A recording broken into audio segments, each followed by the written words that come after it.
When we think of tandoor recipes, we either go to a restaurant or buy a ready-made masala packet. Now, if you have the right spice blends, you can actually make this at home. So today I'm going to show you a wonderful tandoori masala. Let's get started and check out the recipe.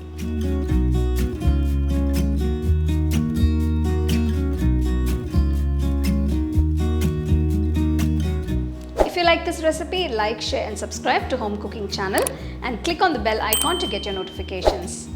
For the tandoori masala powder, first I'm going to roast a few ingredients, starting with 1/4 cup coriander seeds,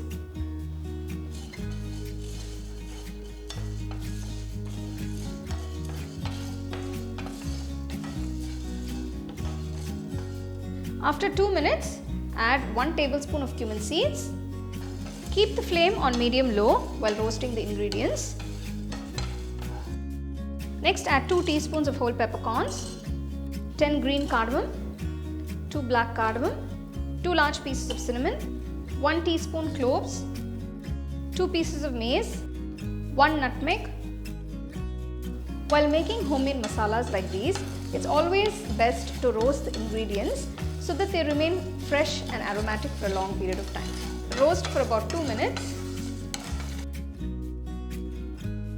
Next, I'm going to add 15 Kashmiri red chilies. I have added 15 Kashmiri red chilies to give it a nice color and heat, but if you don't want it so spicy, you can cut it down to 10. Roast for about 2 to 3 minutes on low flame.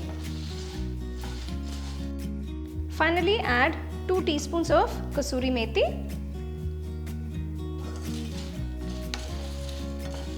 So all the spices have been roasted beautifully. Turn off the stove and cool them completely. Transfer it to a plate and cool it completely.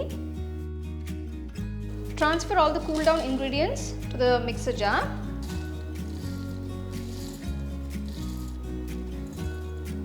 I'm going to add 1 teaspoon of ginger powder.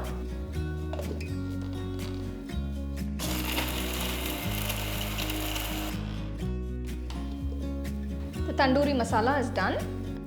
Remove it and transfer it to a nice airtight jar.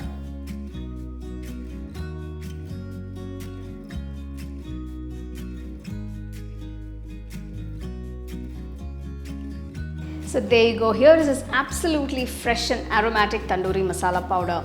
Now make sure you store this in an airtight jar or a container, and if you want to keep it for a longer period of time, you can refrigerate it. And also, when you make these masalas, make sure all the ingredients are nice and fresh. You can get a copy of our first edition of the home cooking book on 21 frames.